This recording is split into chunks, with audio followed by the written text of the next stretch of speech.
தேவனுடைய பரிசுத்த நாமத்திற்கு மகிமை உண்டாவதாக. வாக் வித் காட் குழுமத்தில் இருக்கிற ஒவ்வொரு சகோதர சகோதரிகளையும் பரலோகத்தின் தேவன் தாமே அபரிமிதமாக ஆசீர்வதிப்பாராக. இன்றைய நல்வார்த்தை செஃபனியா 3:17. உன் தேவனாகிய கர்த்தர் உன் நடுவில் இருக்கிறார், அவர் வல்லமையுள்ளவர், அவர் ரட்சிப்பார், அவர் உன் பேரில் சந்தோஷமாய் மகிழ்ந்து தம்முடைய அன்பின் நிமித்தம் அமர்ந்திருப்பார், அவர் உன் பேரில் கம்பீரமாய் களி கூறுவார். கர்த்தருடைய வார்த்தை. கர்த்தர் உன் நடுவில் இருக்கிறார், கர்த்தர் வல்லமை உள்ளவர், கர்த்தர் ரட்சிக்கிறவர், கர்த்தர் சந்தோஷத்தின் தேவன், கர்த்தர் அன்பின் தேவன், கர்த்தர் மகிழ்ச்சியின் தேவன். கர்த்தர் தாமே உங்கள் ஒவ்வொருவரையும் அபரிமிதமாக ஆசீர்வதிப்பாராக.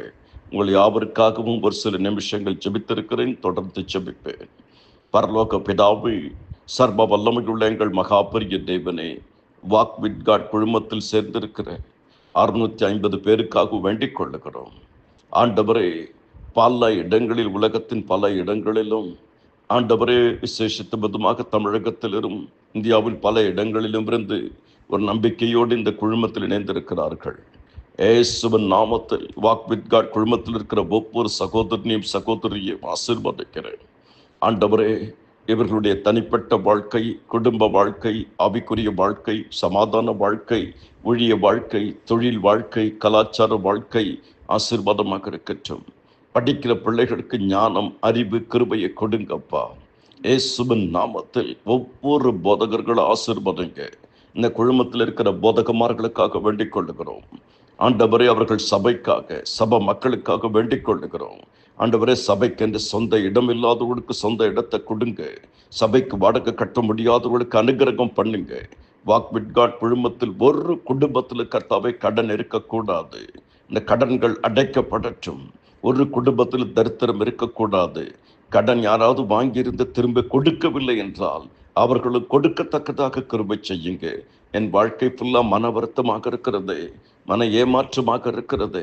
நான் வாழ்க்கையில் இதை இழந்து விட்டேன், அதை இழந்து விட்டேன் யாராவது புலம்பினால் இயேசுவின் நாமத்தில் புலம்பலை ஆனந்த களிப்பாக மாற்றுங்க. பிள்ளைகள் கர்த்தரால் போதிக்கப்பட்டிருக்கட்டும். திருமணம் ஆகாத பிள்ளைகளுக்கு ஏற்ற வாழ்க்கை துணை கொடுங்க. படிக்கிற பிள்ளைகளுக்கு ஞானம், அறிவு, கிருபைகளை கொடுங்க.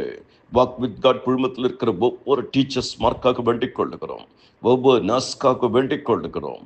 இலங்கை தேசத்திலிருந்து கர்த்தாவே அப்பா இந்த குழுமத்தில் இருக்கிறார்கள். அந்த மக்களை ஆசீர்வதிங்க. இலங்கை தேசத்தில் பொருளாதாரத்திலும் ஊழியத்திலும் இலங்கையிலே ஒரு பெரிய எழுப்புதலின் தீ பரவற்றும். மலேசியா தேச மக்களை ஆசீர்வதிங்க. சிங்கப்பூர் தேச மக்களை ஆசீர்வதிங்க. உலகத்தின் பல நாடுகளிலிருந்து இருக்கிறார்கள், ஆசீர்வாதமாக இருக்கட்டும் அப்பா. இயேசுவின் நாமத்தில் ஆண்டவரே, திருமணம் ஆகாதவர்களுக்கு ஏற்ற வாழ்க்கை துணை கொடுங்க. வீடு இல்லாதவர்களுக்கு வீட்டை கட்டி கொடுங்க. விசேஷித்த விதமாக வேலை வாய்ப்புகளை உண்டு பண்ணி கொடுங்க. நல்ல வேலைக்காக காத்திருக்கிற மக்களுக்கு வேலை வாய்ப்புகளை உண்டு பண்ணி கொடுங்கப்பா. திக்கற்ற பிள்ளைகள், அனாதைகள், விதவைகள், பிளாட்ஃபார்ம் இருக்கிற மக்கள், அடுத்த வேலை என்ன செய்வோம் என்று திகைக்கிறவர்கள், மொபைல் ரீசார்ஜ் கூட காசு இல்லை என்று சொல்ல இருக்கலாம். கர்த்தாவே அப்பா பிதாவே, இயேசுவின் நாமத்தில் வியாதிகள் குணமடையட்டும், வியாதிகள் குணமடையட்டும். கணவனால் கைவிடப்பட்ட சூழ்நிலை இருந்தால் அந்த சூழ்நிலையை மாற்றுங்கப்பா. நான் கை குழந்தை வைத்துக்கொண்டு என்ன பண்ண போகிறேன்னு சொல்லுகிற அப்பேற்பட்டவர்கள் இருந்தால் ஆசீர்வதிங்க. இயேசுவின் நாமத்தில் கர்த்தாவே, ஹல்லேலூயா. வியாதிகள் குணமடையட்டும். உங்கள் துக்கம் சந்தோஷமாய் மாறும். ஆண்டு விசுவாசமுள்ள ஜபம் பிணியாளியை ரட்சிக்கும். இந்த ஜபத்தை கேளுங்கப்பா, இந்த ஜபத்தை கேளுங்க. ஒவ்வொருவரையும் ஆசீர்வதிங்க. அநேக சாட்சிகளை எழுப்புங்க. அற்புதங்கள், அடையாளங்களை செய்யுங்கப்பா.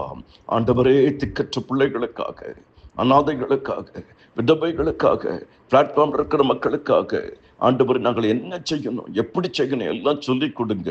இந்த ஜபத்தை கேளுங்க. ஆசீர்வதிங்க, ஆசீர்வதிங்க. இயேசுவின் மூலம் ஜெபிக்கிறோம் பிதாவே. ஆமென், ஆமென்.